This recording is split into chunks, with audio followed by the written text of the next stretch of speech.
Yeah, you know what time it is. It's time for the Geekenders podcast. MegaRan, Jesse and Dodger, what up?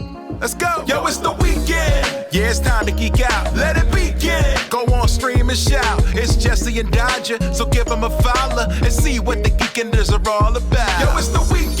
Yeah, it's time to geek out. Let it begin. Go on, stream and shout. It's Jesse and Dodger, so give them a follow. #1 geek podcast, without a doubt. Yo, another end of another long week. Got a job and a kid, I know that you all beat. So take a second, grab a drink and vibe while we catch you up in just a matter of time. On gaming, comics, whatever you're doing.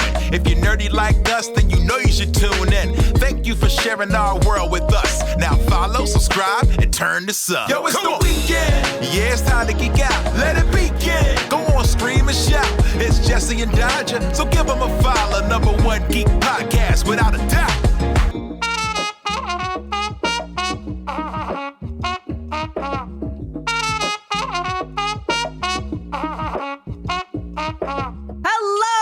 And welcome to Geekenders. Chaka, chaka, chaka, chaka, chaka, chaka. We've got Amy back on. Thank you so much for joining us. I'm happy to be here. I'm so glad. I'm glad you're not here against your will.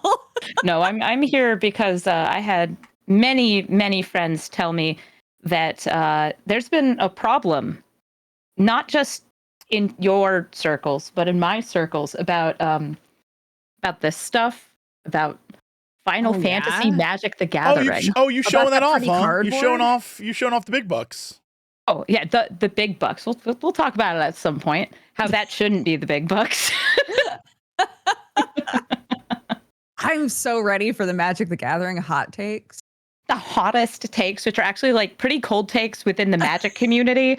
But like the people who are just getting into it, they're like, "What are you talking about? You're a monster. Be more inviting to us." I would say that's fine and all, but if we're gonna show off cards, have you ever Final Fantasy card packed? That's right, from the amazing Final Fantasy card game. That's right. This is where I'm at now. Apparently, it's not really. I just had one of those lying around. It's for the goof. But have you ever had a cookie? Oh, what kind of cookie is that? Here's the thing. I know that's not for the goof. I know that, what is that? Is that shortbread or a fig Newton? A fig Newton? Yeah, I was thinking fig Newton. No. Oh my gosh. So, around the 4th of July every year, Aldi gets a weird collection of American food. They release like an American collection of snacks, and it'll be things like hot dog flavored crisps. What? I wish I was joking. That sounds like a Canadian thing, honestly. Canadians put the weirdest flavors and stuff. It's hilarious. And these are apple pie cookies. And they're great. They're wow, really as American as apple pie. Oh, are those cookies. Are those kind of like remember when way back when? I don't think they do it anymore. Maybe they do. I don't know. I'm out of the like cookies for kids era of my life. But yeah, sure. Remember when they used to have like the Little Debbie or Hostess, whatever it was, like the pumpkin cookie, and it was shaped like a pumpkin, but had the pumpkin filling in it, but it had like it was like a carved pump. Man, those were the days. I don't Is it think like a they make those sugar anymore. cookie? No, so imagine like a cookie that looks like a pumpkin, Yes. cut down the middle, and they open it up and they put like I don't know, like a pumpkin filling, like a sweet something, fold it back up, and then a machine probably stamps out the eyes and the mouth. So it's like a jack-o'-lantern. It's great. I don't know how else to describe this cookie. Is it like a moon pie or like a whoopie pie? Like it's got like a holiday soft Little cream? Debbie, yeah. It is not like it's not like that in the size. It's more like one of those Little Debbie oatmeal cookies with the cream in it. That size. Does that make any sense? When the Little Debbie old- verse, okay. Pretty thin. Yeah, it's like a thin boy. Yeah. It's a little tiny, like a flatty. At No, first, I don't think I've ever had one. I'm sorry. At first, I thought you were talking about the Pillsbury tubes that you can get of sugar cookies. Oh, that when you cut them out and have the design in it? There's like a bunch of them like flat and you pop them in the oven. My mom and I used to make every season when they came out with a different like holiday version of that cookie. We always bought them. Of course, I'm fat from the Midwest. This is old hat for me. I know all these things. Yeah. Yeah, it's like it would come out and you'd be like, let's go to the grocery store and get the cookie that has the shape in the middle of it. Yeah. And then when you cut it and you bake it, then the shape's there. Yeah. Yeah, it's very Yeah, and I have cultural awareness of this because I've watched television. I've never had them. I just make cookies from scratch. That's okay. They don't have the cool shapes. It's really hard to do those. I could do pinwheel cookies, and that's hard enough. That's enough work. So what you're saying is with all your skill at making cookies, you don't have the skill to process make them have a pumpkin face. Rolls of dough. Yeah, they have faces. You can't do that. They probably look really bad. I feel like I could make like it would be a smiley face, but it would be like lopsided. Like one eye is 3 times the size of the other, and the smile actually kind of looks like a weird like grotesque like grimace. That's popular these days, though. The kids love the Uggos. What are those things called? The little Uggy guys? The Labubu's? Yeah, they love that kind of stuff. Are those the little plushies I see on people's bags? Yeah, with the like, and they're super. Those. Yeah, people love gross things. Or the one has a huge eye and the other one's little and he's green and like people love that stuff. There's a lady who I don't know what she does with her life beyond this, but she just makes videos about her like 14 karat gold Labubu. But she has an accent, so she goes, "I'm the only one with a 14 karat gold Labubu." Is it like an official thing? The way she says it is so funny. I have no idea. I have no clue. Does she know that's stupid, or does she believe it is awesome? I don't know. It's like, all does she her content know she's on the level of that woman who goes like, Bentley? Like, does she know? Wait, who are you talking about? I don't know. The woman who does the ASMR where she like goes up to like she taps on it, she's like Bentley, and people make fun of her because it's ridiculous. Where she just like taps. They all tap. They all tap. So don't include the tapping. They all tap. Oh no, I'm including the tapping. But what is she saying? She says Bentley, but she says it in a terrible accent. Goes Bentley. And is everyone's she like tapping on a Bentley? Yes. Okay. Yes. That's the information I was missing. Is it her Bentley, or is she like going around outside and like finding nice cars? She's in a car garage with multiple cars. So either A, she's at a facility somewhere, B, she is the owner of a bunch of cars, or C, she's the daughter, girlfriend, wife, sister of someone who owns a bunch of cars. I gotta grow my nails out and go up to some like Maseratis or whatever and start just clicking on them. That's content. That's what apparently. People do. That's what people do. Is so they'll she'll start. She'll be like Bentley, and then people will come in and restitch it or whatever, and be like Ford pickup truck. Like it's great. It's very good. I love that. Look, it sounds like it's banging though. Right? No, she's terrible. Like it, but everyone else is great. No, I don't know that people like it. People like making fun of her. And I'm saying to this person with the Labubu, she's like, I am the only one with a gold Labubu. Do people make fun of her? Because they should. That was you just making fun of her, and you should stitch her and do that. And it felt good. It felt real. And a gold Labubu. I'm just saying. Do all the people that do these, do they only take off because they have weird accents? Because Nick was showing me a TikTok of the last 60s guy in the world, which is just a series of shorts of just a man with like greased back hair. He's like, I'm the last 60s guy in the world. He does not pronounce any of the words fully. And he's in weird scenarios like falling off a bridge, but he's the last 60s guy in the world. What? Do you think I understand? I don't. I think you're onto something. I agree with you. I think the accent, especially for Americans, because we love a good accent. I think there's a guy on TikTok I love. I do not know his name, but my favorite TikTok of him, he's like an old man, and he's sitting there in a pumpkin t-shirt, and he goes, I do not believe in a ghost or goblin ghoul. The only thing I believe is in myself. And I'm like, oh, I love him. You have quoted that so many times. I do love the every phrase time I'm goblin like, ghoul. Aw. I do not believe in a goblin ghoul. I love that. That's my favorite guy. Yeah, accents. They kill it. Absolutely. That's because we sound like I do this. love it. Yeah. What we sound reasonable and clear. What with our naturalized Midwest English accents, because we all are people who are on screen constantly. That's right. Yes. Thanks for that is tuning exactly in what I was to thinking. Geekenders live right now. It's us on Geekenders. That's correct. The We should show. bring back Mid-Atlantic. That's the problem. We should bring that back. The Like, Mid-Atlantic hello, accent. darling. It's time Yeah, for it's us to the go to a accent. fine regale. Yeah, the Yeah. transatlantic. Wait. Transatlantic is what it is. Is that what it's called? I don't know the name for things. Goodness gracious. I just wish I could figure out where it is I am. Shut your mouth. You talk too much. You can't talk to me that way.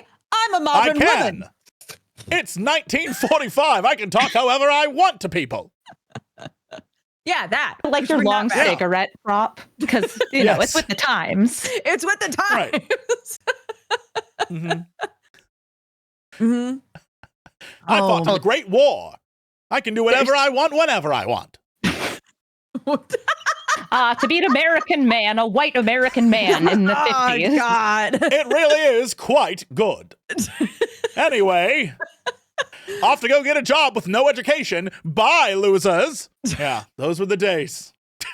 Ooh, we'll There's get them actually a one day. streamer that Nick and I sometimes watch, but I can't oftentimes raid her because it's very jarring going from my stream, which is a little quiet to hers. I'll highly recommend her channel, though. Her name's Meowathy. And the best way to say what her accent is she sounds like she's from Boston and she smokes constantly. She's yelling everything she says. And also, she takes out a slide whistle so she can make even more noise. She's I love that. great. Absolutely will recommend if you want to see a woman play mostly like Souls-like games. She's been jamming the Lies of P expansion. You got to check out Meowathy. Amazing. Man, I need to get on that. I want to say for the record, I don't know what this says about me, but something about like the tiniest woman on planet Earth playing Souls-likes, I'm watching this. I don't know what it is. I can't explain it to you, but like there's a whole collective of really skilled Souls-like or Elder Ring players who are like, I cannot give an age. I would say 18, because I assume you have to be a streamer. I don't know the rules, but like they look like little kids, and I'm like, get it, girl. And she's like, all right. So what I'm gonna do is I'm gonna go over here, and I'm like, do I suck? And then they at just video one-shot a games? boss. Yes, and I'm like, what the hell? And for some reason in my mind, and again, I think this is just being an old guy thing. When I think of like young kids, I think of like, I'm gonna kill your mom, like little asshole boys. You know what I mean? Like playing Call of Duty or whatever. I clearly need to rethink all of life because I'm watching like the most talented young women kill it in the world of like games that I'm like, that's too hard for me. I can't do that. I can't play that game. And I'm like, damn, okay. It is very entertaining.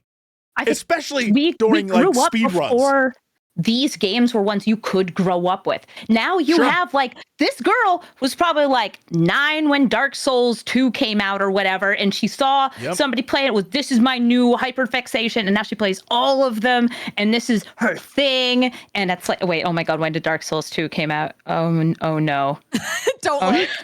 Don't look. I'm like trying to think, how old would you need to be 18 now? I think that person would still be like 25. Yeah, they still would have been like a young kid no matter what. So, I mean, it has been 10 years since 2015. Yeah. Oh no. It came out March 2014. I was close. Yeah, she was dodge rolling before she could walk. Where it was like, we grew up, and it's like, what's the first video game we got introduced to? It was probably like a side scroller to Super Mario. Yeah. Oh my God. Speaking of, it sums it up perfectly. So Switch 2 came out. I had no intention of getting it. I was like, I'll wait until the end of the year because that's when the Dynasty Warriors, Hyrule Warriors thing comes out. And that's the only game I want to play. So whatever. But then, I guess, I have no explanation for this, but I'm not a fool, so I definitely took it. Our dear boy, Mr. Alex Fossiani, just got me a Switch 2. And was like, here, homie. And I was like, what a sweetheart. I mean, very sweet. However, I have nothing to play on it except for the thing I played on my old Switch all the time, which was the collection of Super Nintendo games. So I re-downloaded that and started playing them. And I was playing F-Zero, and I was playing Mario All-Stars, and I was playing Star Fox.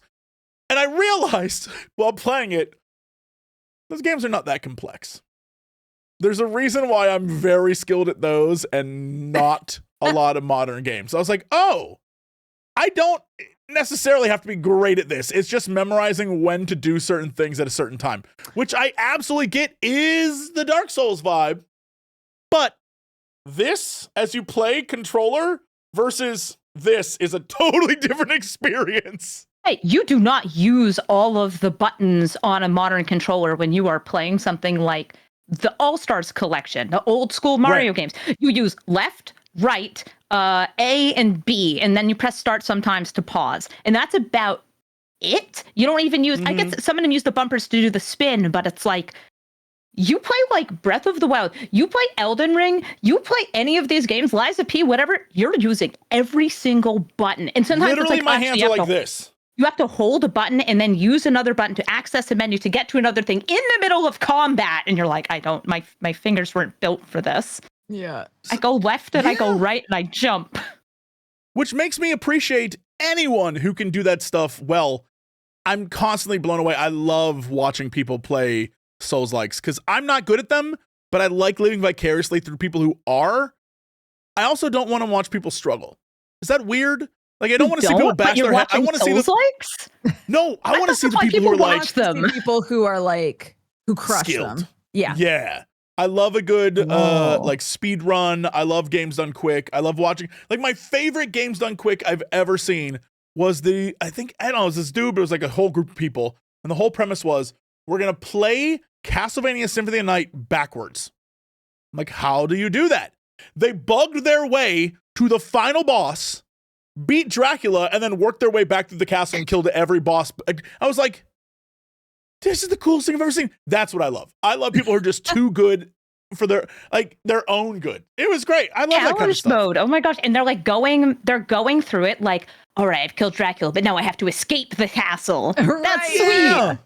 That's really so fun. neat to watch that. And yeah, I watched people do like co-op where like switch controllers while they're playing Elden Ring, and I'm like, the self-imposed difficulty they add on already difficult games. I'm like, that's how I know you're good. Where you're actively trying to make it harder on yourself. Like, what are you doing? Big fan of that. Big fan. You know what's funny though about you saying like that the games you were playing when you were younger lacked the complexity of some of the games now is that depending on what game you're talking about from your childhood, it's either it was so complex and bizarre that quality of life now has ruined it for me, or it's wow, this was so simple that I realize now how complex games are. What was the Star Wars game that you played on PC? that you Star Wars TIE Fighter. So okay. X-Wing, then TIE Fighter. Then they did TIE Fighter CD-ROM, which is the one that I played. And they did X-Wing versus TIE Fighter, which was like all in a few years there in the 90s. And the biggest thing about that is it was like, this is the experience of being a TIE Fighter pilot.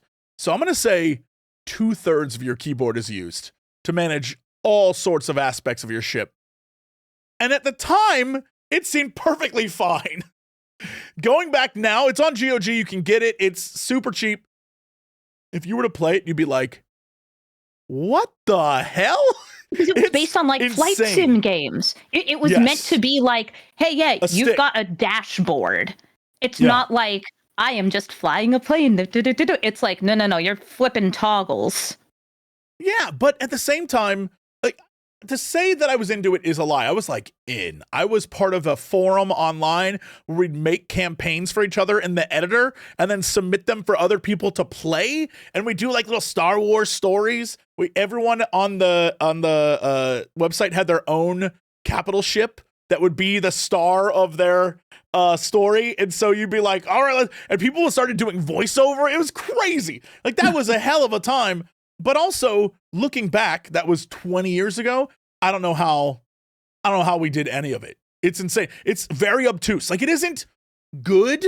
Like some of the it's hard to explain, but like the games that I still play, their control systems were so easy they stand the test of time. While some games like TIE Fighter, or one of my favorite games ever that is unplayable by modern standards, Vagrant Story.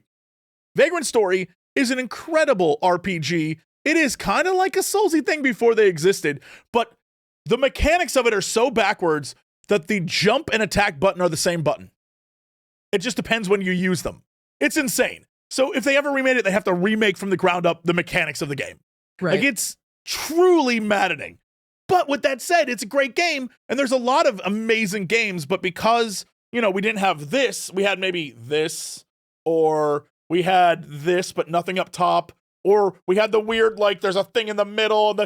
Because controllers change. Yeah, because controllers changed so much that they kept trying to gimmickify everything. And now everything's kind of roughly the same.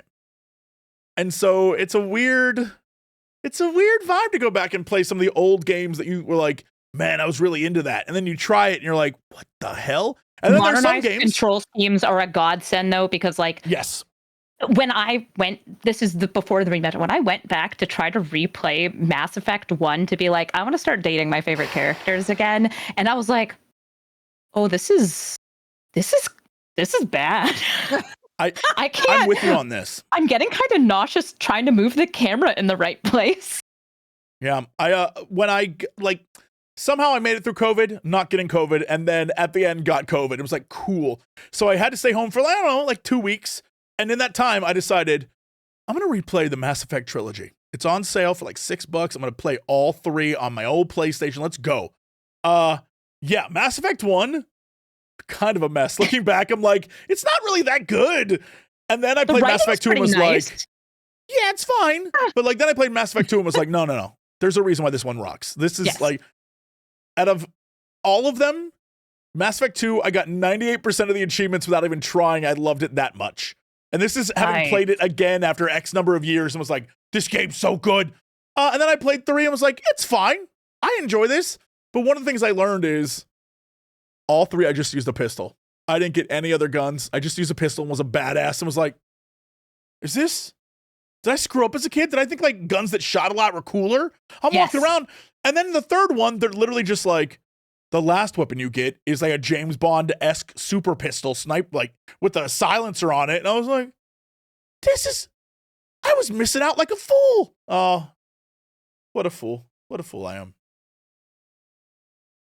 It was great. Then I played Andromeda and it kept freezing and crashing. And I was like, this is the mistake. Andromeda was just like an uncooked game. It was raw, not just in the middle, but on the outside.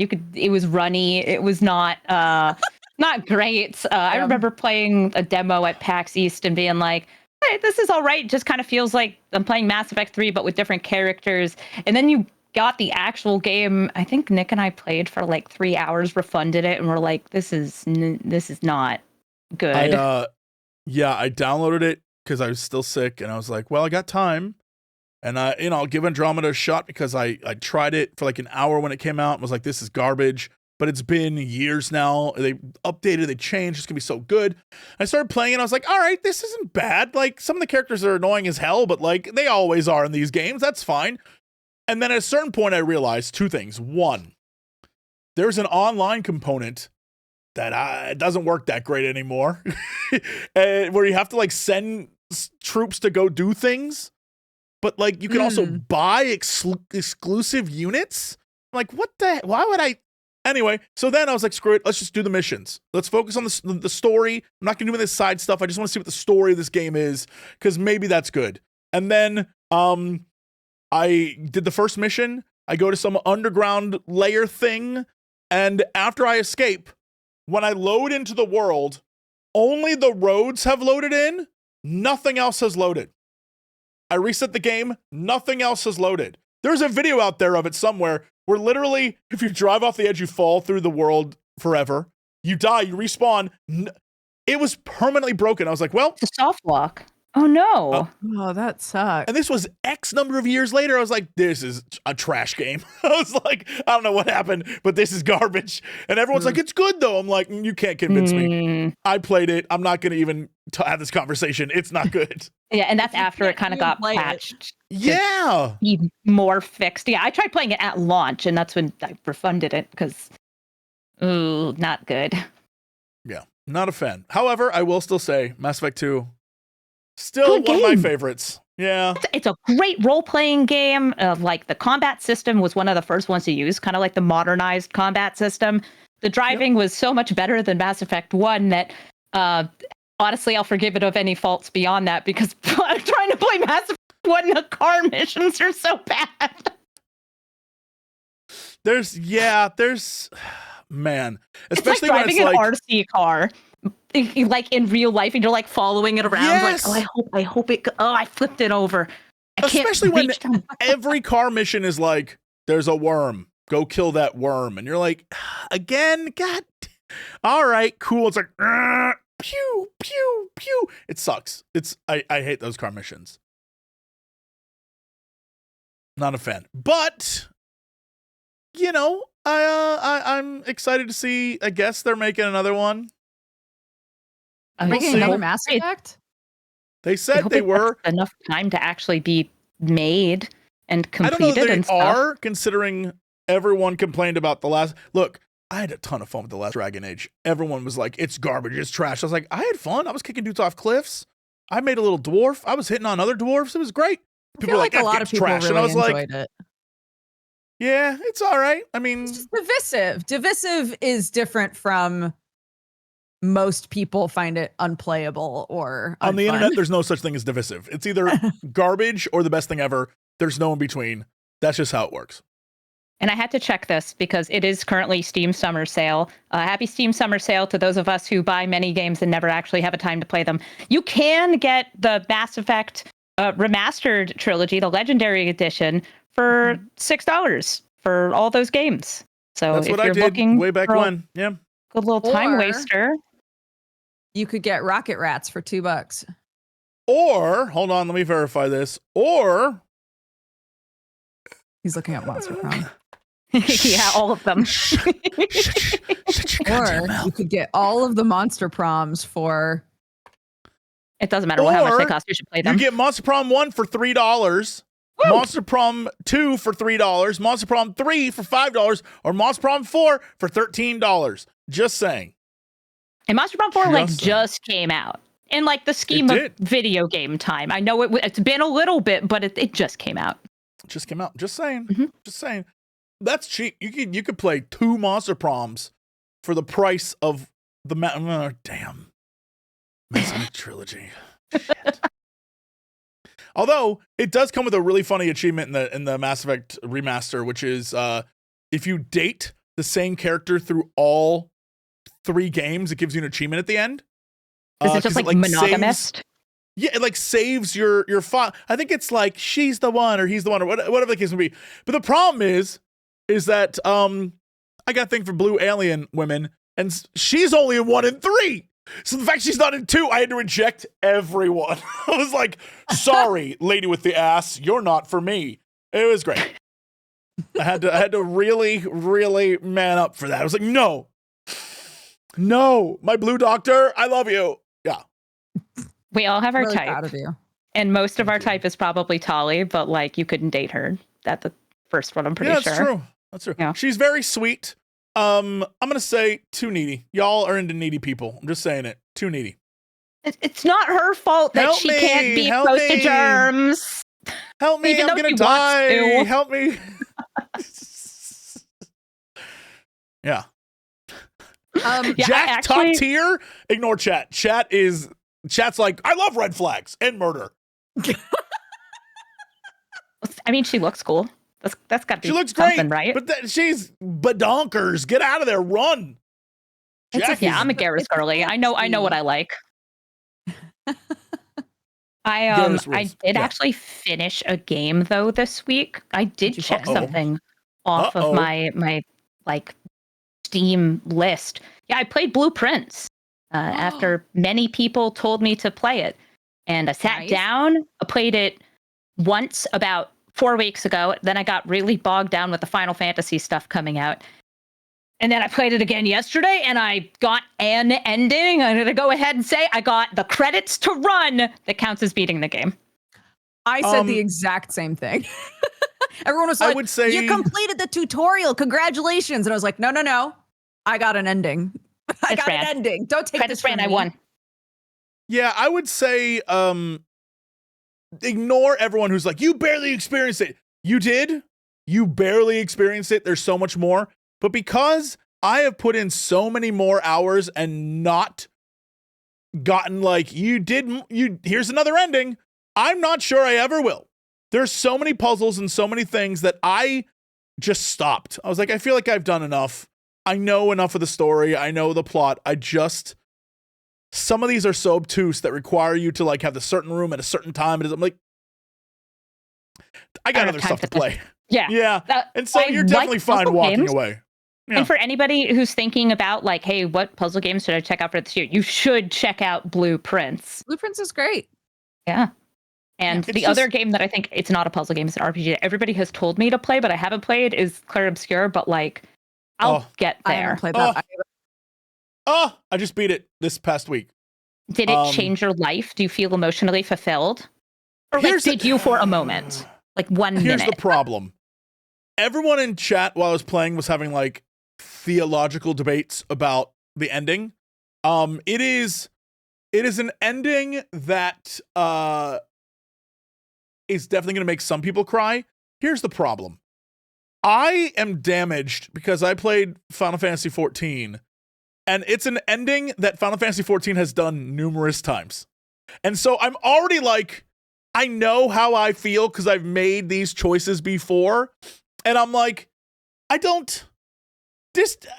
not upset about this. I know what the right answer is. And that's clearly the wrong answer. And everyone's like, no, Jesse. I'm like, no, it is. That's not, I'm not gonna have this argument. I know how I feel about situations like this. I'm not gonna let the game be like, aren't you gonna have emotional turmoil? Like, no, I'm good. So yeah, it was an awkward situation because I was just like, no, I know how I feel about this. However, the process of getting there was very, very good. Mm-hmm.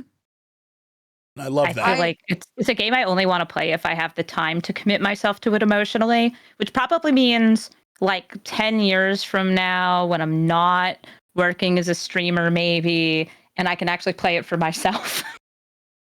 Oh my god. Yeah, I would say that you would like, here's how I know this is going to go. Because again, even though it's not, it feels like a Final Fantasy game. It's, as far as I know, it's a JRPG, but not in French. Yeah. And if you had to divide it into discs, I do think Final Fantasy VII, this game has a very solid end of disc 1 moment. That is one of those, you're hooked, let's go. You know, like how in the old RPGs, they would have to, if you had the CDs or whatever, you would have to have that first one, set everything up, but then have a hook for you to put in CD 2. Same thing here. And so there's definitely like a, God damn it, well, I guess now I'm playing it, that kind of moment, which I love. Is that like 20 hours in? I mean, I think the game in total, if you just play the story bits, is like 26 hours. Oh, okay. So it's probably like 10, 15-ish hours in. Yeah. There are a lot of bonus things to do. And the thing about the game that's interesting is it's absolutely a JRPG. You're playing the story, you're doing the whole thing, but the combat-wise is like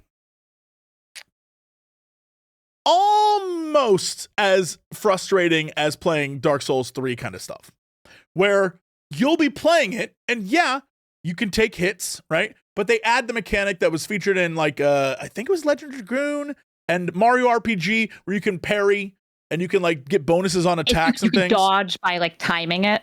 Yes. And so one of the biggest things is some of the fights are like, if you don't parry every single enemy attack, they will keep attacking you until you get all your parries off. And it is like the darkest, meanest thing I've ever seen anyone do in a video game. I was like, there's one guy and he's just a face with hands and legs. And all he does is jump up in the air and bounce. And you're supposed to dodge all of them. But because I was on my parry train, the parry has like a smaller window. So I'm sitting there like, I'm going to parry this son of a bitch. I don't want to talk about how long that took. Stuff like that. There's some fights where at one point I was level 70, but there are some fights that are like, everyone's dead. Nothing you can do unless you dodge or parry. You have to. I saw some guy started doing a Let's Play where he was like, I'm not going to dodge or parry. And I was like, good luck, asshole. Like, I'm pretty sure it's impossible, but I don't know. I don't know. Mechanics, they keep me engaged in games because it's otherwise I'll kind of like in a turn-based game, just like walk away and use the bathroom. You're absolutely correct, because I remember playing, oh God, it was one of the Final Fantasies where at a certain point I was so overleveled I just pressed A. Yeah, like for every that's battle. I think what happened to 10 for me. And I was just like, all right. And I just kept going. And every fight was so easy. I was just like, yeah. It's not fun. It's also like burning through a Pokemon game where it's like, yeah, I have one overleveled thing and I'm just going to keep going. Yeah. I don't know. Maybe I just, that's why I suck at video games. Because most of my childhood I played overleveled RPGs and just went like this. And I won. And now they expect me to learn mechanics. And I'm like, no, please. I'll just grind out some experience. I don't want to learn how to play the game. I still don't know how to block an Elden Ring, and I'll never figure it out. And I'll never learn. You can't make me. You can't make me figure it out. And then, like, I watched my partner do a run where he had a shield, and he's like, this is so much easier. I'm like, I don't care if it's easier. I'm not learning. Yeah. I refuse to grow as a gamer, but I do want to play Paper Mario now. I just realized we played Dodger, you and I and Asher Roboto, we played Night Rain. Yeah. And by the end of it, we settled into our classes where I was literally a ranged character who just shot arrows. I did nothing of value. I was like in the background, like pew, pew, pew. I didn't dodge roll. I didn't block. I didn't do anything. I just stayed far enough away from combat to be like, pew, pew. I realized who I am. I'm more of the guy who presses the button rather than the frontline soldier. I know who I am. Yeah. You like to blow up the TNT. You don't like to be in the fight. Yeah, I don't want to be near the TNT. Yeah. I want to send someone else to do that. And I'm like, go now? Yeah. Unfortunately, not to railroad, but also to railroad. Wow. Know, I'm so sorry, but since we got a late start today, if we're gonna discuss the nitty-gritty of the Magic the Gathering world, with the lovely Amy, I feel like we should do it now.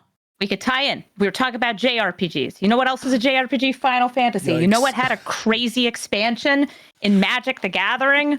Yikes. Final Fantasy. And you know what is causing distress for Magic players?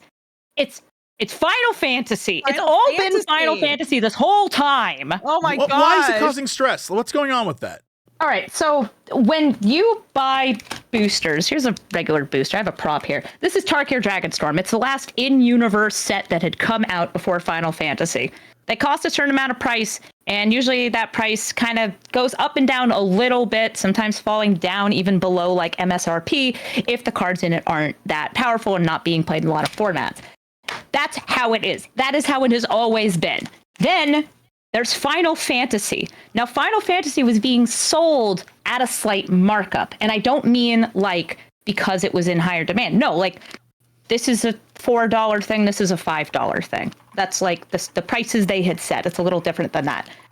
But the problem is that the $5 thing, people were selling for like $8 because they knew people would buy it. And it's selling it. In this is a play booster, not a collector booster.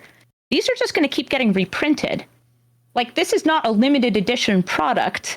This is just a thing that's going to get printed until it's met demand. Wizards of the Coast's money printer is going bzzz right now. So wait, The normal boosters, yeah, obviously, but the collector's boosters that's a limited thing. One and done. They might do a holiday release, which would be a separate set of collector's boosters with different, like, I guess, serialized cards in them. Maybe they won't do the chocobos. They'll do something else. This, they printed the amount that there are, and the price go up because collectors want them. But the problem is that it's not Magic players. It's the Pokemon people. It's the Final Fantasy collector people are buying these and they're sitting on them. There's scalpers going crazy with them. This is, I think, like, I think it's supposed to be like $35, $40 for one of these. And they're selling like $100 for one pack. The box is like $1,000 or something like that. Yeah, crazy. I got one right here. This is worth more than its weight in silver times 2. I took it on a gram scale. You could purchase a big old brick of silver, or you could purchase Magic cards that you're probably not going to play with, because if you're buying collector's products, you're probably not actually playing Magic. You just want the shiny things. That's what's crazy about it is I'm seeing a lot of people, no names, Dodger. I'm seeing a lot of people going crazy buying packs. And my question is, and it's nice to have you on to talk about this. So when this originally came out, for just the sake of collecting, I got a normal booster pack and I got 2 commander decks. And I was like, this should be fine. I'll get like a bunch of cool cards. Yes, I got a Stola and I got the Terra one. Oh, and yeah, so Final I was Fantasy like, 6. I was like, I know what I like. But then, because I'm a big Final Fantasy nerd, I got hit up by them and they're like, yo, do you want us to send you stuff? And I was like, yes. So they did. So I ended up getting a collector's booster a box, another play booster box, and then a bunch of other cards. So I opened them all on stream. I was doing some fun stuff. But then my cards that I order arrive, and I was like, I already have too many cards. This is insane. So at a certain point, I got all the like one-offs or whatever. Like I got one of everything that I wanted. Singles you wanted. The individual cards. And so I had a binder. I've always had a bunch of binders around, and I just put the cards in there, and I was like, wow. And then I made a list of all the cards I don't have, and was like, one day I'll go out and I'll hunt them down when this all sort of settles down and everything gets a little less crazy. However, I have a stack of, I'm going to say, 300 plus cards that I don't know what to do with because I'm not going to play. So then I was like, well, maybe I should make like a commander deck or like make something else with it. And so I started going through it and I was like, oh, wouldn't it be funny if I made a Moogle deck? So I started doing like a Moogle thing, and there's like a website, I think it's like Mox something. I don't know what it is. Mox Field? Yes. And so I was on there and I was like putting a thing together, and I realized at some point that it's like, oh, hey, this card would go good with that, or this would go good with that. And it turns out that if I wanted to make a deck according to this website, and I guess online as well, because I was looking at Reddit, I would have to then go buy cards from other sets to complete the deck I wanted to make. And I was like, can't I just make a thing with Final Fantasy? Like, no, you can't. I was like, okay, well, what if, all right, hold on. Moogles won't work. What if I make like a Heidelin deck? I was like, that'd be fun. It could be white, and we could do like, it could be super cool. And it was like, yeah, no, you could have Aerith. I was like, well, I don't know that Aerith, because I wanted it to be themed. And they're like, no, that's not how this shit works. You're gonna have to have Aerith and Gandalf in there. I'm like, Aerith and Gandalf? What? They're good. If you're doing like Venat and stuff too. Right. And so I was like, okay, that's cool, but what are the clacking away? I'm like, Gandalf is $5 in order to make this goof set. I got to get a $5 Gandalf. It's like, what do you mean? So I was like, all right. I have an Emmett Selk, and I have a ton of these cards. This could be fun. What if I make like an Asian deck and I call it Sassian, and I get all the cards that have like really funny, sassy text? Wouldn't that be cute? That would cost me to make that deck. It would cost me an additional $120. I was like, what do you mean? So then I was like, okay. There are about 80 trillion Kefka cards in here. What if I be a basic bitch and make a Kefka deck? And I use and it's like, great. Yeah, that could be fun. And I started putting I'm like, okay, this works. And then I look at the cards it says I need. And I'm like, all right, well, it's only like 6 cards. That's cool. Type it in. Those 6 cards are so expensive online. Like, one of them alone was $75. I was like, this is for a goof. Not even like, this is what I'm going to play. I'm going to take it to tournaments. This is all goofery. And I was like, I can't do that. Like, part of me, I can't do that. So now I just have cards that are just sitting there. I don't know what to do with them.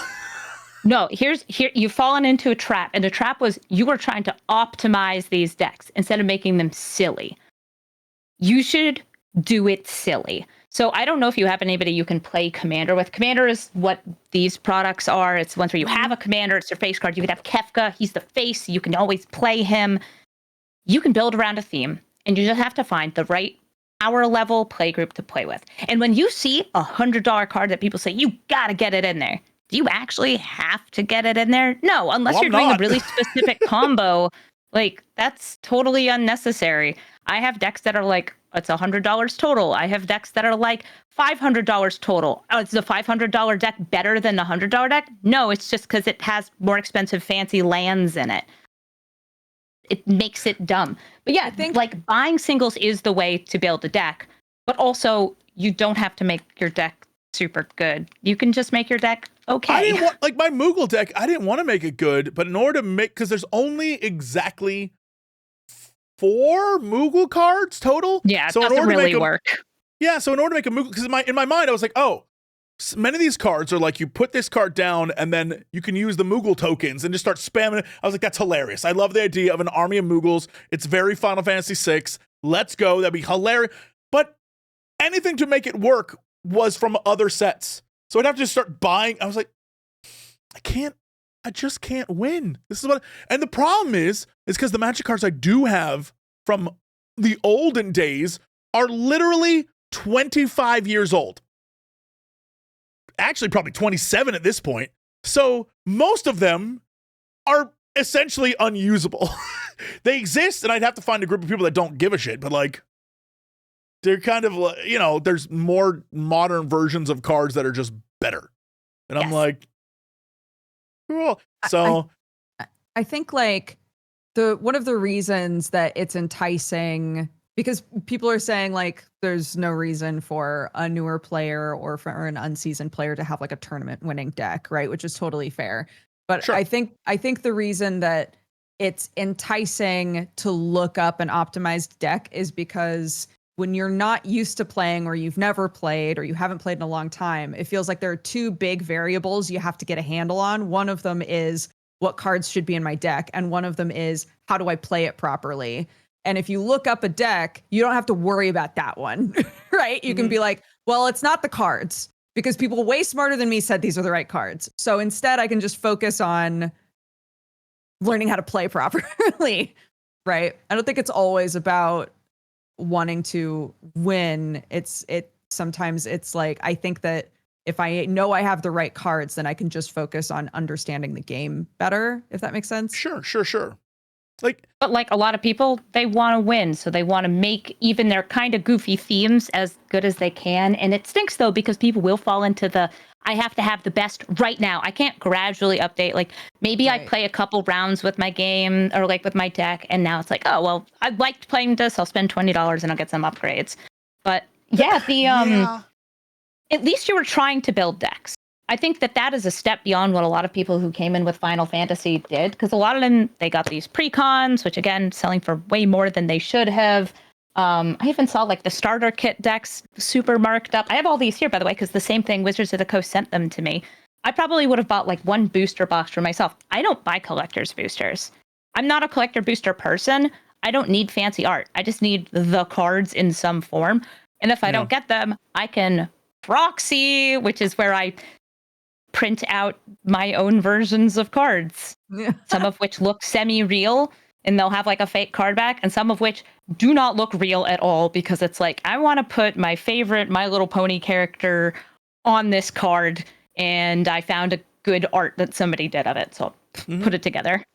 I mean, that's like, I want to go back to what was said earlier first, because you nailed me in the best way possible, where I was like, yeah, I want to make the goofiest deck imaginable, but I want to win with that deck because that's funnier to me. Like, I like the idea of beating people with silliness. It always has amused me. Even when I played Hearthstone for a while, I would only make Murloc decks. just to be and after a while everyone knew how to counter them, but for me I was like, yeah, it's so funny. And that's what I love. But I realized at the end of the day, just like you were saying, Amy, is that yeah, for me, all of this, like I have a bunch of like hard shell little case things and stuff. And the cards that I care about, the ones that matter to me, are the ones that are like alternate art of stuff You like I the love. shiniest. Yeah. It's not even about the foils or the, like the surge foil. I don't even care about that stuff. I like the ones that just look different, that are like, old school art stuff from like Final Fantasy lore, like things that are really cool. Like one of the ones I love the most is there's like a Terra one that is really cool, and it's like brand new mono art. I love there's one that's Vana, and I love that one. Like there's great ones, and those are the ones I want to collect. I want to collect the ones that are just really cool.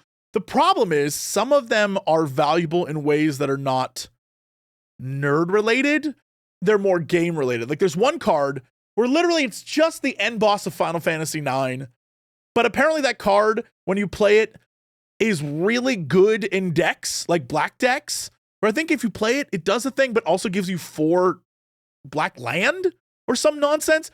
And so it's just very valuable online. And I'm like, all I want it is for the art. I think that's really cool. I would never use that. I just want to collect it because I like, and I think that's the thing with this set is players aren't doing it for Magic. They're doing it because like, I like that thing. It reminds me of a thing I played 25 years ago. Yeah, and that's not usually a problem with Magic because the universe is beyond stuff that other IPs is new. Like the reason a pack is expensive usually is because it has a really strong card that gets played competitively, not because it has your Blorbo in it. And it's like, I totally understand spending money on pictures of my favorite guy. I've been to anime conventions before, and I've been like, I need this poster of Sephiroth so bad right now. You don't even understand. Here's $20. That's my life. It's weird because I'm seeing people spend ludicrous sums for VV. And while the VV cards are awesome, and I love that, and I'm glad people are going out of their way to like love on VV because he's a little cutie pie.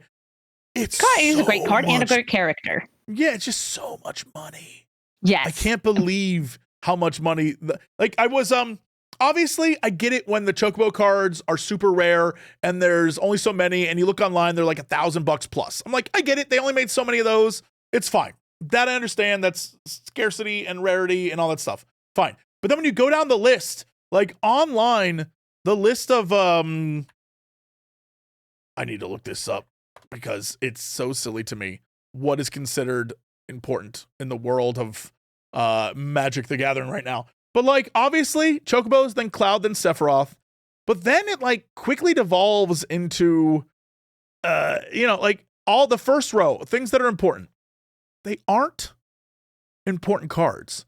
It's literally $640 for Sephiroth.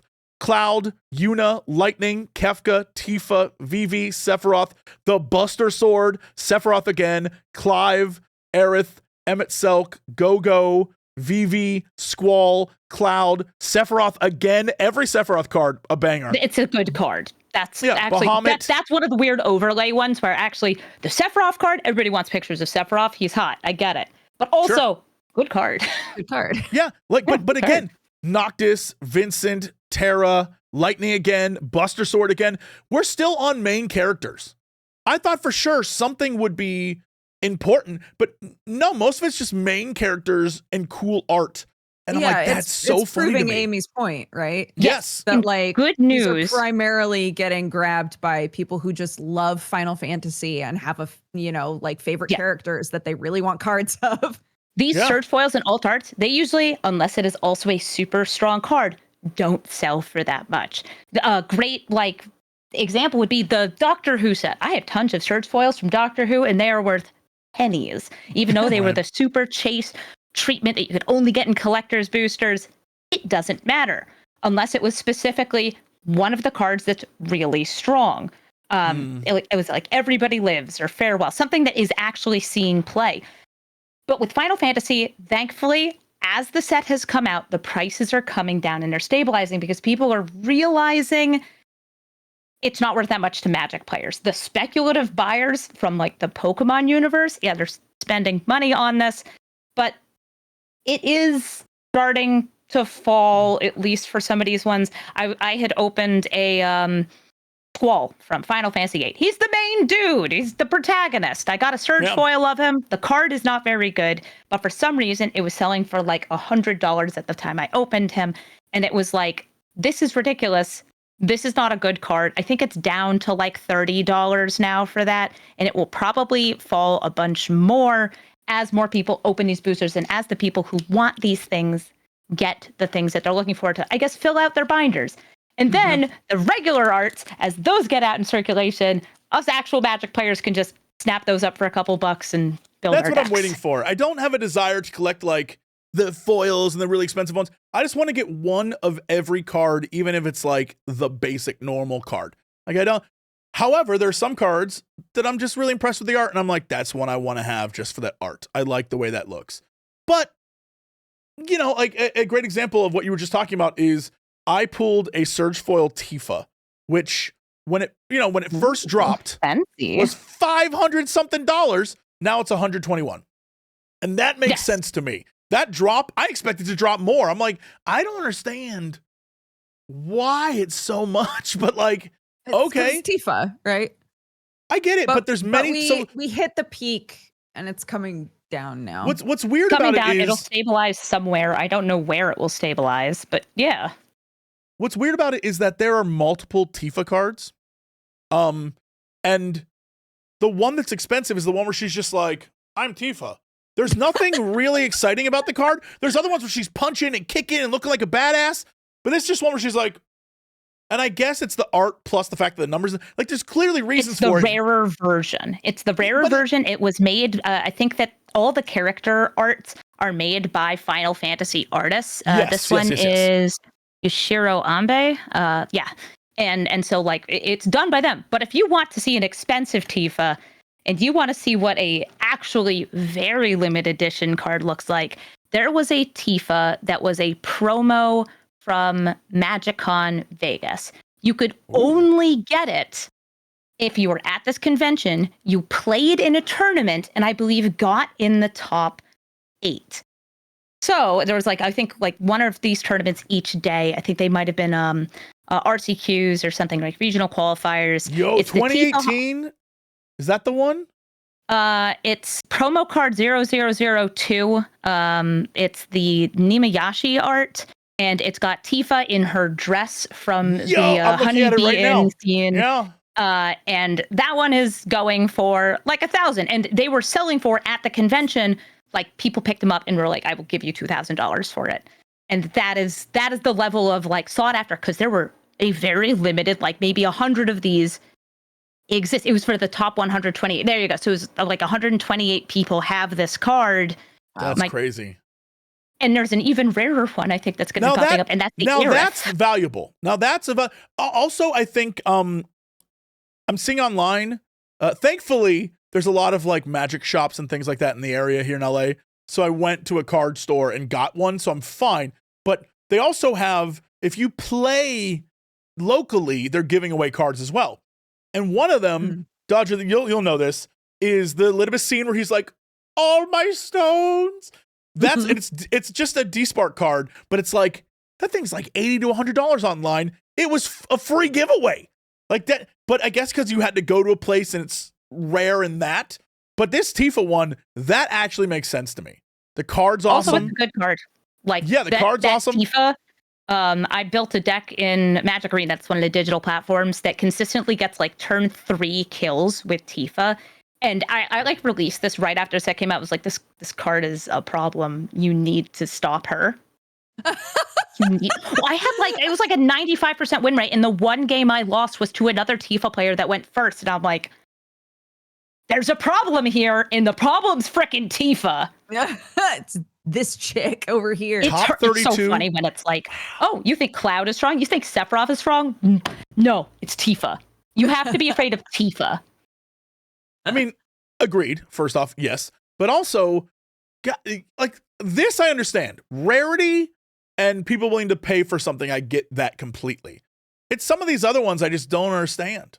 Like there's one, it's like a Shantoto's Coercion or something like that. And there's like a version of it that has fun art where it's like her, but there's other little or I guess Taru's behind her. Yes. And that thing This is like Final Fantasy 11 era. They're Tarus. Yeah, what a fool I am. But like that card's pretty expensive online too, and I have no clue why. I guess it must be good in decks. Yes, that is an example of a card that it's Shantoto's Coercion, and I think that art is actually from the Final Fantasy trading card game that you showed a pack from earlier. You mean they reused some of the art in Magic. I know that's so junky, but like Shantoto's Coercion is an alt art for Diabolic Intent, which is a tutor card that you sacrifice a creature that lets you take any card out of your deck and put it into your hand. So it's good because of that. Yeah, it's a good mechanical card. Yeah, it's like $15-20 online. It's weird because I'm in that part of it where I'm not buying anything, but I really want to see what the prices are, because if it's cheap enough, I just might. And so I'm looking online, looking at different things, but it's all still, I'm like, I'm gonna wait. I can't justify my insanity. Or find a friend who's got the card and we'll just give it to you. And I know, like, I've heard you talk about this before. That takes a lot of work. It takes a lot of time. But there's also this, like, if you want to get involved into the purchasing and selling side of Magic, like, a lot of people bought into the set because they're like, I could open this card and it will be this expensive and I could sell it for this much. No, you can open this card and then take the time to list it online, hope that it will sell for some amount of money. Let TCG Player or eBay or whatever take their cut, and then you have to go to the post office and you have to ship it and you have to buy the packing materials, and you've spent all this time and all this money for $10 on a thing you already spent $10 for. It's not something people should get into. You should, like, all right, Jesse, if you have a list of cards that you want, just let me know. I might have them, and I could just put them in an envelope and send them to you because you're somebody I know. And it's like, that's chill. That's what I was talking about with Jesse. Is I have friends who collect Pokemon cards, and they literally will just contact each other and be like, hey, I'm looking for this card if you come across it. And sometimes they'll do trades, and it's like, it's, you know, it's cute. It's like a fun, like, back and forth hobby. How do you feel about SIDS? Okay, so I actually have a problem. So I've opened a booster box, a fat pack, a gift bundle, a couple collector's boosters, and even more just regular boosters because I was given some at MagicCon Vegas. I have opened 0 SIDS, 0 in any of them. Which it's an uncommon. I'm missing so many SIDS. Yeah, you would think I would have a bunch of SIDS. It's an uncommon. Where is it? Also, hilariously, I was going through the cards and I was thinking, there are absolutely no Final Fantasy 16 characters. It just turns out I didn't get any. I'm missing, the most cards I'm missing is Final Fantasy 16 stuff. There's not a goddamn, there's not a SID in here either. I'm going to keep looking. I got more wind crystals. I got more squalls. That's great. I already have these cards. I already have these cards. I'm missing Final Fantasy 16 SID, Final Fantasy 15 SID, Final Fantasy 12 SID. Well, 16 SID, I think, is like one of the hottest ones. So, like, he's going to be kind of hard to find. Which one? 16. That's it. He's very handsome. Please, it's Final Fantasy 6 SID with his big hat and long beard and his little yellow jacket. That's the winner. Well, that's just a funny little guy. Clearly, yeah, he's a little guy. Or the one in the big, like, chubby pilot suit. Oh, I love that guy. Yeah, I'm missing so many of those, but also just random. Like, there's. You want me to ask Sam if he's got any duplicates of SIDS or any SIDS at all? I need some SIDS. I'm missing the SIDS. And SID is unfortunately going to be a card that is more expensive because it has the text. You can put any number of these in a deck, which even if it's not that strong, people will build these meme decks. Sometimes that kind of card does get very strong. A good example would be Brat Colony, Heir Apparent, Slime Against Humanity. And sometimes it's SID, which is just fun. But you can run all 15 of them in a deck with their different arts. Or you could put in 40 of them all with the same art. I love that. Yeah, I'm like part of me. So I've separated everything. This is really funny to me. I've separated all my cards by game. And that's a way to sort them, I guess. Most people do by color. No, I did by game. My binder is psychotic. If you were trying to look through it by color, you've screwed up. I did it by game, and then in Final Fantasy 14, I did it because there's so many Final Fantasy 14 cards. I did it by expansion. So certain cards are just, it's like, yeah, here's the first game and here's the next game. I'm never going to play with those. I'm never going to use them. For me, I'm like, yeah, because this is when Estinian shows up. Oh, well, I can't put Emmett here. He's got to go back to the fourth. I'm like, did you title, because we have A Realm Reborn and Shadowbringers and Endbringer. We have those as card names. So do you put those at the front of the binder? Those literally are the start of every single one of those things. So the Shadowbringer, it starts with all the Shadowbringers, and then when it gets to Endwalker, it's all the Endwalker cards. Oh, yes. Oh, yes. I know who I am. You know what? I'm glad you're enjoying, I guess, looking at the cards and putting them into a binder. If you ever want like help building a deck, just let me know. I reached out to you, I think, before the set came out to be like, I'll help you design a deck that you could bring to a local game store and play with people. I love that. The only problem is right now, I have all these cards and I don't know what is keepable and what is a card I should just be like, hey, I'm going to an event. If people want some of these cards, I would love to throw cards at you. You know what I mean? And so I have cards that I think are playable, and I've set them aside, and like, this could be a future deck, but then I just have piles of cards. So many. Yes. I'm going to play Magic the Gathering this weekend for the first time since I was a teenager. I'm very excited. That's lovely. Do you know what you're playing? Like, what kind of Magic? I'm going to go hang out with my friend Kiwo, who's really into Magic the Gathering. She was like, I'm going to teach you how to play. So I'm having a deck put together for me so that I can learn, and I'm very excited. So maybe we can play together a little bit once I've figured it out. I will say, if you don't have to put your deck together, the pressure is minimal. Yeah, like if you that's have, what I was saying before. Is like, bro, if they were like, yeah, we'll just give you a bunch of cards and you could like figure out a deck, I would have been like, I'm already overwhelmed. I think being given a deck lets you be like, okay, let me learn how to play. Borrowing a deck is the best way to do it. Yeah. And as for how to quickly sort for value from a set, holding on to rares is usually a good idea. A lot of them are kind of worthless and not that good. So like set aside the things that have the gold or the red stamp rares and mythic rares. Then look up what the good commons and uncommons are that are selling for more than like $1. Typically, there'll be something that's seeing play in standard or another format. Those are competitively played cards. Set those aside, and everything else is draft chaff. You can donate it to a local library. A lot of people do that. You just hold on to it as bulk, just like you have it for the sake of having it. A lot of people will just throw them in the trash because they are not truly recyclable, which is a bit of a shame. They're too ink-laden. Oh, interesting. That sucks. There's a Final Fantasy 14 like get together this weekend after Anime Expo, and I really just want to go and bring my cards and be like, take them. Bring the shoebox and be like, hey man, I got these extra cards. Here you go. Yeah, oh my god! I really just want to be like, you would love these, right? Please remove them from my life. Them. Yeah, they've been sitting there for exactly 4 weeks. There's so many cards, and I'm like, I don't know what to do with these.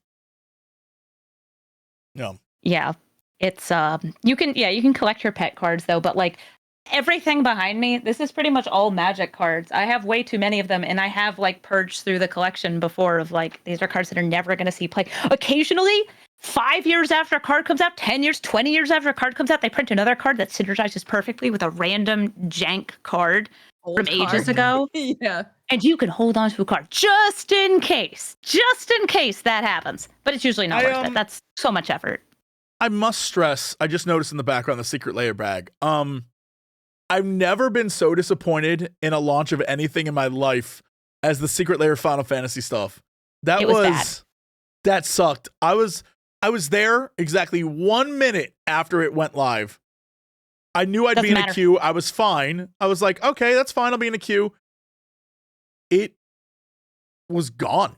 Like, just gone. And for anybody who's not a Magic person, secret layer are these that they used to be print to order. Now they are they print them, and there's a certain quantity, and they put them for sale at noon Eastern on a Monday, and they sell out until they're gone. But there's a queue system for them, which for these extremely high demand IP tie-ins, specifically Marvel and Final Fantasy, they have attracted such horrible numbers of scalpers and people who want to purchase them for themselves that not only is the queue like 6+ hours, and you're not guaranteed to get them.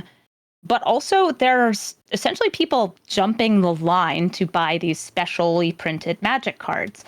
And by that, I mean, like, this. I made a little video about, like, the exploits people were doing with the Marvel one. They were not fixed for the Final Fantasy one. If you went to the checkout page at a certain time, it would just let you start checking out, even if you were still in the middle of the queue. If you queued up early by adding something else into your cart, it would let you check out early. There was a bunch of different things you could do, and you could also buy up to like 30 of them. So if you're like, I'm going to be reselling these on eBay, you can, because you'll get money on them. It's dumb. It's not even Wizards of the Coast. For somebody who says Wizards of the Coast is bad with tech, they outsource this. This is Scale Fast and another company. It's not Wizards of the Coast. Wizards of the Coast just determines, I think, the quantity of them, and then is like, you handle the logistics, because logistics are hard. Yeah, I've been looking online and seeing what every one of the cards sold out. Foil, the Japanese variants, the normal ones, they all sold out. Yeah, I sat in that queue for 6 hours, and at a certain point it stopped, and I was like, well, I got stuff to do, I gotta go.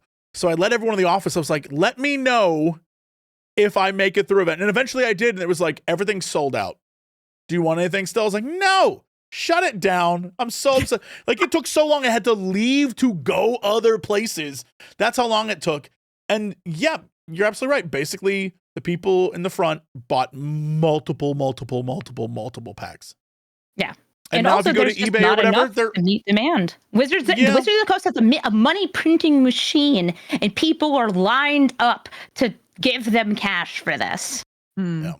I was it's as ridiculous, like, this is why I don't do it. Like, back in the day, I would be on that Nike app, because it was like, the shoes are dropping, which it's a shoe. Why are we dropping shoes? Collector's shoes. Yeah, no, but it's did just you like ever buy them? Never once did I would be in line, and then like, sorry, we're sold out. I'm like, so yeah, my hatred of scalpers is consistently high, and I think all of you are the worst people ever. But genuinely, just I can't. Yeah, that turned me off from that. So having that experience again with Magic cards, I was like, nah, Secret Lair can kiss my ass. I was like, I'm done with this. Just get this it out of there. Yeah. It's really a bummer, though, that like there are cards that you can only get in these ways. Sometimes they're mechanically unique too, so like you cannot purchase them in packs or buy them as singles cheaper somewhere else. It's just, it stinks for everyone, and I hope they go back to these being print to order. So if somebody, say, wants a picture of their favorite character on a card, they could pay a price directly for it. Like, they're not cheap to buy these Secret Lairs either. They could just buy them. Yeah, this backpack was from like the second or first ever Secret Lair launch. It was really weird how it went. And it's actually like a bartending kit in there. It's very strange. Interesting. It came in a cooler, which is currently at some furry's house holding gardening equipment because it doesn't fit in my apartment. That sounds right. Yeah, listen, they'll send me weird ways to promote these things that I don't really understand. I think it was the Summer Super Drop. Yeah, it was the Summer Super Drop, I think was what that was called. But we thought that Secret Lairs were going to be like a once a year thing. And it's like they're once every like 3 weeks. Originally it kind of was. Because I remember back in the day, I got like a Secret Lair, oh God, I'm trying to think of like astrological sign card sent to me. They did those ones like print to order. They were releasing like one a month based on like the astrological signs. Yeah, I got a Taurus one. I was like, that's very nice of them. That's so sweet. Taurus? I am. Perfect. Shout out to the May babies. But like, I was like, oh, that's nice. I definitely want to order from them one day. And the one time I go to order, it's like, no, bitch. I was like, well, all right, we're done. Yeah, this made so much bad will for not just the people from like the Final Fantasy side who are just like, I want my pictures of my favorite characters, but the person who I would say is the Secret Lair fan. They go by Chase or Mana Curves. This person was like, I can't with this. This person has bought like every single Secret Lair, has a Secret Lair only deck, is well known for this. I think you could find them guest appearancing like on various shows too. with this deck and with Secret Lair content. And Chase was just like, this is terrible. This was bad. I had breakfast with them at Vegas, and it was like, I'm disappointed, and I don't think I'm buying all of them moving forward. And if the Secret Lair fan says that, you know you've messed up real bad. Sign. Yeah. Yeah, what sucks about that is knowing that on a corporate level, it doesn't matter. You know what I mean? Like, they made a bunch of money and they sold all their cards, and that's kind of what matters. Will there be repercussions? We'll find out, I guess. But like at a corporate level, they sold everything quickly and made a lot of money. And somewhere guys like, good work, boys. Like that sucks. That's not cool. Yeah. Yeah, like if you look at the earnings reports for Wizards of the Coast specifically, they're up and up and up and up.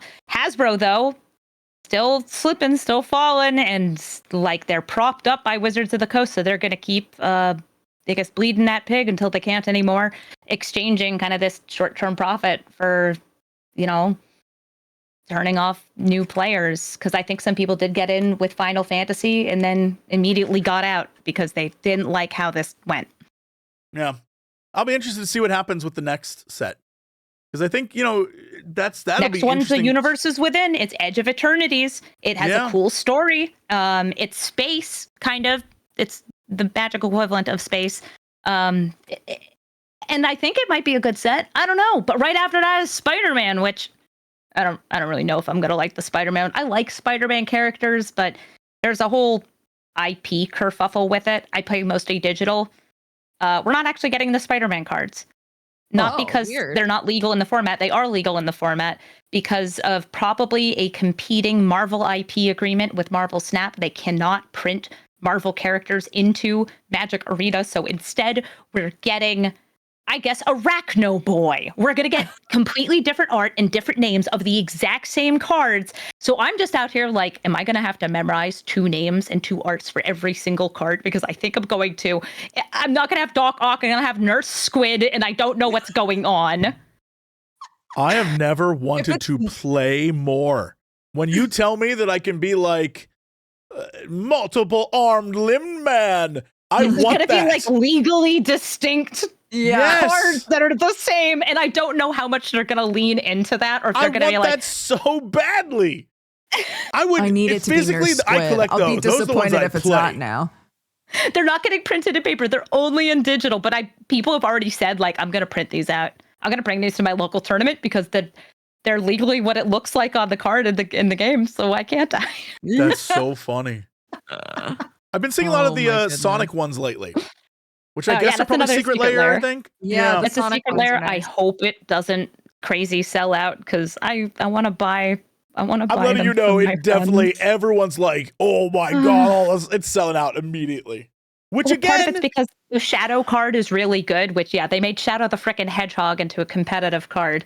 Thanks, but the rest of them, it's like it's cute. I don't know, man. I hate to say it, but like.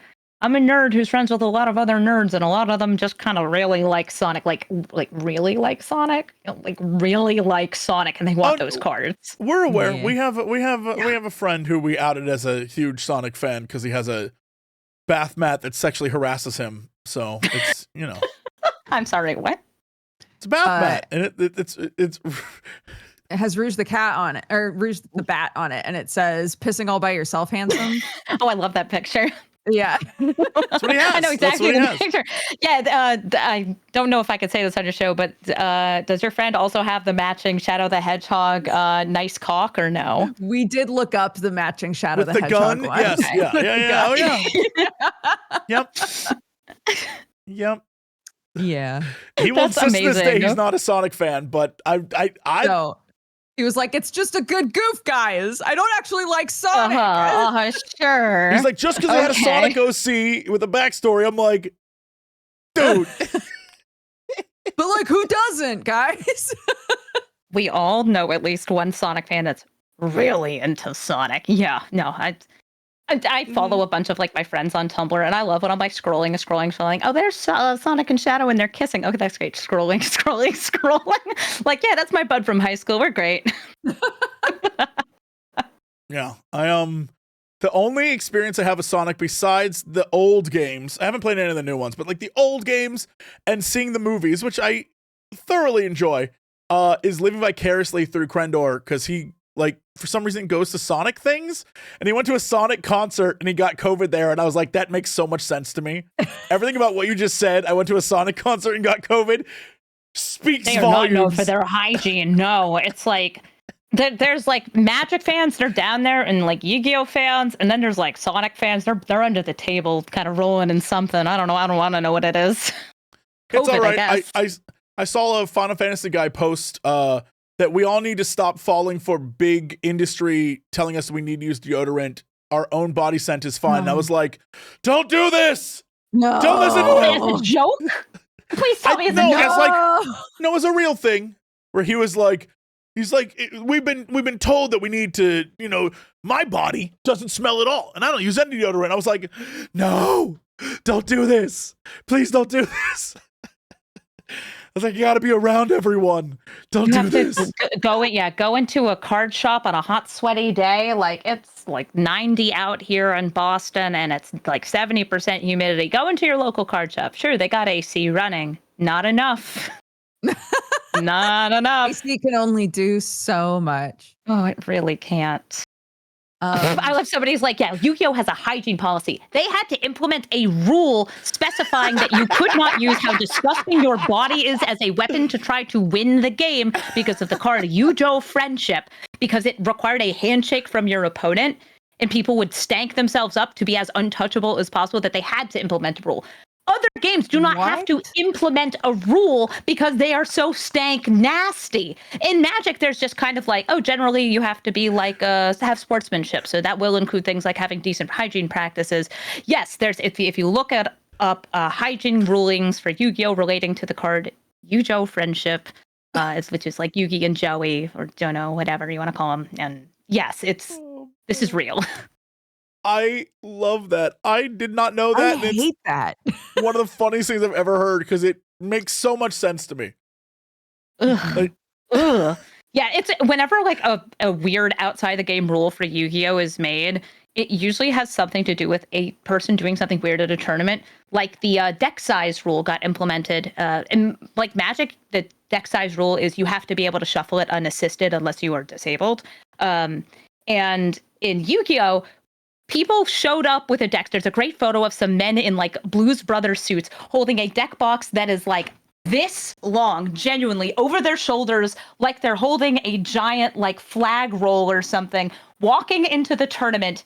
And they played with that, and it took like the entire round to shuffle. I love these photos, but now there's a deck size limit in Yu-Gi-Oh. Card games are great. Card gamers are the worst. Card games are great. These are different things. The game, Yes. fantastic.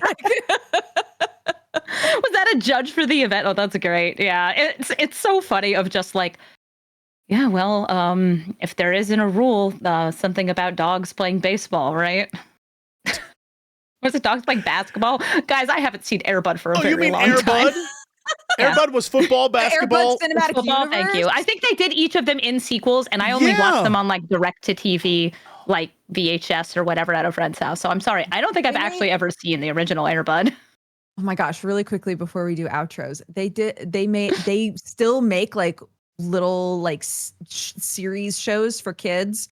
One of them we watch every Halloween, and it's about 3 little girls that find out that they're witches, and the Air Bud part comes in because they figure out how to transform into cats, and they become Air Bud cats. It's amazing. Is this technically part of the Air Bud franchise? Hold on. Yes. I had to look this up because in my mind, I thought, okay, Air Bud, football, basketball, I get it. But I was about to say, wouldn't it be funny if he did baseball? Because that makes no sense. How would a dog play baseball? He's done all the sports, Jesse. So first off, there was Air Bud. That's basketball. There's Air Bud Golden Receiver. That's football. There's Air Bud World Pup. That's soccer. There's Air Bud 7th Inning Fetch. Baseball. Air Bud Spikes Back. He plays volleyball. How? Then Air Bud has kids called the Air Buddies.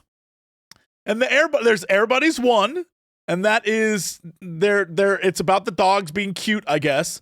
But then there's Air Buddies 2, which is called Snow Buddies, and they meet a husky. I assume they're in Alaska. But then the most logical choice after going to snow is Space Buddies, where they go to space.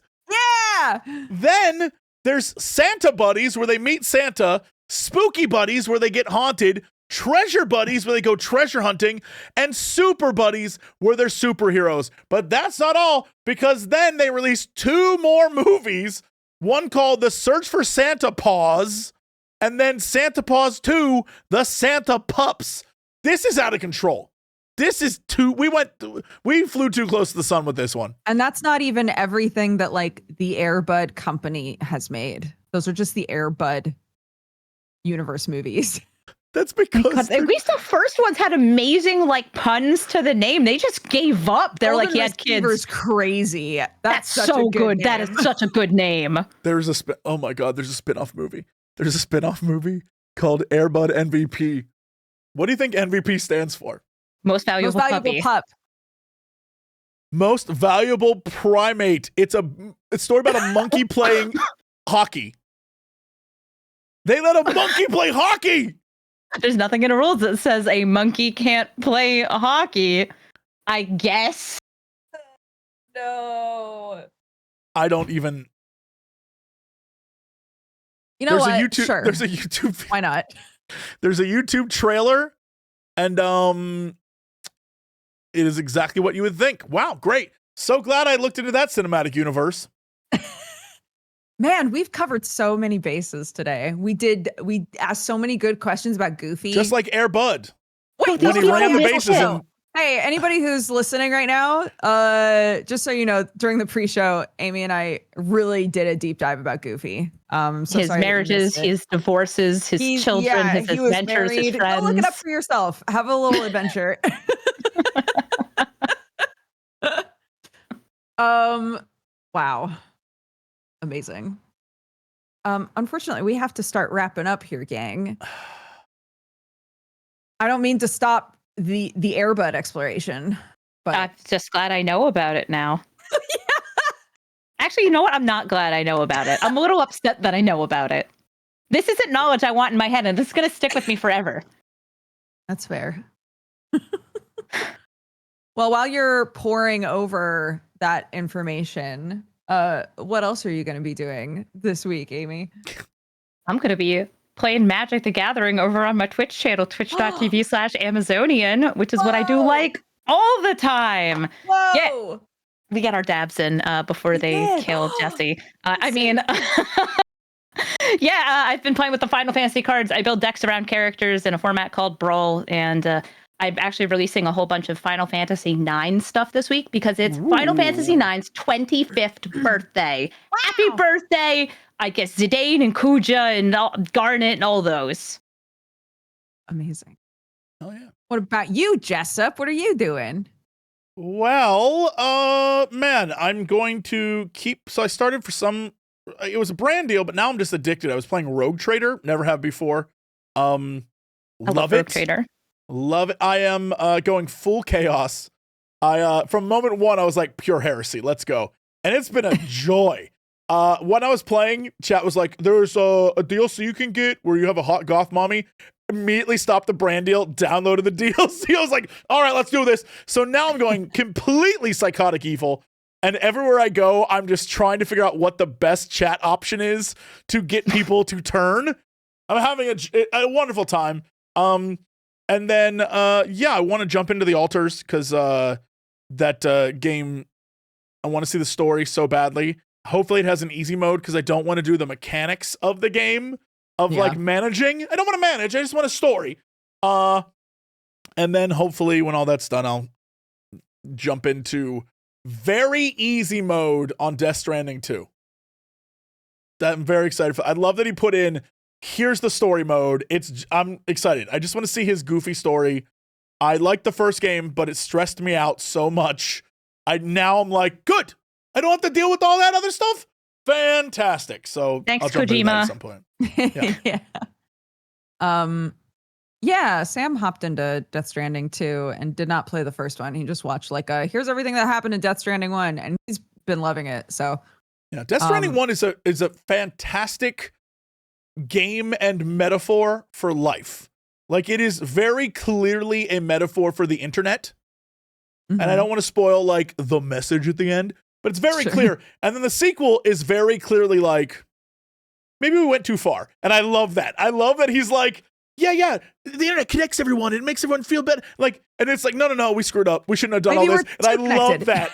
I think that's incredible. And I'm really excited for the second one because it's such a great Kojima, like, yeah, let's talk about actually what happened. I'm like, yes, let's do that, please. I'm going to be gone for the rest of the week. So I won't be back playing stuff until Monday because I'm going to be busy learning Magic the Gathering and seeing actual face-to-face humans. But I'm hoping to play a bit more of Reika, which is the game that I started today, where you're a little fledgling witch. That's wound up being much more fun than I thought it was going to be. Beyond that, I also really want to play the altars, but I'm scared of the base management part. So I don't know, maybe I'll let Jesse take that leap first and see how that goes. But otherwise, hey gang, guess what? If you enjoyed Geekenders, every single episode is on youtube.com/Jesse Cox, including our first episode with twitch.tv/Amazonian. If you would like to watch our previous episode. Yeah, this is take 2. Actually, there's 2 videos over on my YouTube channel. One specifically about Magic. If today you watched and you said, I would love to learn more about Magic, and boy, Amy's killing it, I got a whole video over on to tell me about. And we talk about Magic and learning to play and the basics. Yeah. Thanks for letting me talk to you about Magic the Gathering. I appreciate that. Thanks for doing it. I know more now than I ever did, and I'm like super ready to go. Which is why I'm building, or trying to build decks. Let's be real. Again, reach out. I build so many decks. I can point you in the right direction without breaking the bank, or show you how to print your own cards, which are not tournament legal, but it doesn't matter. It's gonna happen. But also, Geekenders is on any of the podcasties if you would prefer to listen to us as a podcast.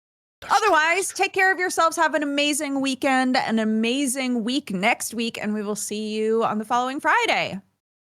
So long, gang. Bye-bye. Goodbye. Yeah, you know what time it is. It's time for the Geekenders podcast. MegaRan, Jesse and Dodger, what up?